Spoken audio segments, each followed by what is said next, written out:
இரண்டாவது அதிகபட்சமாக ஈரோட்டில் 43 டிகிரி செல்சியஸ் வெப்பநிலை பதிவாகி இருக்கிறது. அண்மை செய்தியாக பார்த்து வருகிறோம். இயல்பான அளவை விட 5.6 டிகிரி செல்சியஸ் உயர்ந்திருக்கிறது. விவரங்களுடன் செய்தியாளர் சடையாண்டி இணைந்திருக்கிறார். சடையாண்டி, எந்தெந்த பகுதிகளில் தமிழ்நாட்டில் அதிகபட்ச வெப்பநிலை பதிவாகி இருக்கிறது?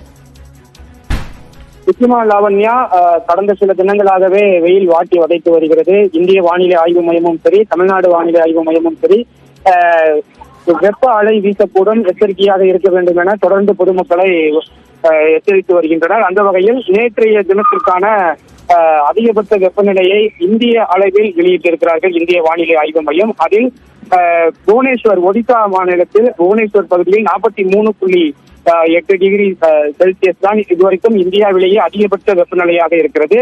அந்த அடிப்படையில் தமிழ்நாட்டில் ஈரோடு பகுதியில் 43 டிகிரி செல்சியஸ் என்பது இந்திய அளவில் 3வது இடத்தில் பதிவாகியுள்ளது.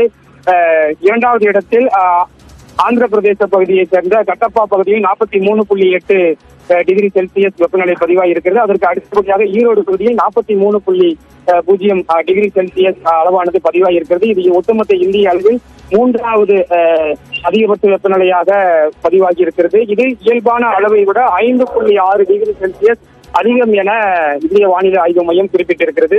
புவனேஸ்வரில் இயல்பான அளவை விட 5.5 டிகிரி செல்சியஸ் அதிகம். அதே போல் கட்டப்பா பகுதியில் 2.6 டிகிரி செல்சியஸ் இயல்பான அளவை விட அதிகம். அதாவது ஒட்டுமொத்தமாக இயல்பான அளவை விட அதிகமான வெப்பநிலை எங்கு பதிவாகி இருக்கு என்றால் அது தமிழ்நாட்டின் ஈரோடு பகுதியில் தான் இயல்பான அளவை காட்டிலும் அதிகமாக வெப்பநிலையானது பதிவாகி இருக்கிறது. 5.6 டிகிரி செல்சியஸ் அதிகபட்சமான வெப்பநிலை ஈரோடு பகுதியில் பதிவாகி இருக்கிறது. ஒட்டுமொத்த இந்தியாவில் இயல்பை காட்டிலும் அதிக அளவு பதிவாகி இருக்கக்கூடிய வெப்பநிலையில் தமிழ்நாடு முதலிடம் வைக்கிறது. விவரங்களுக்கு நன்றி சடைகாண்டி.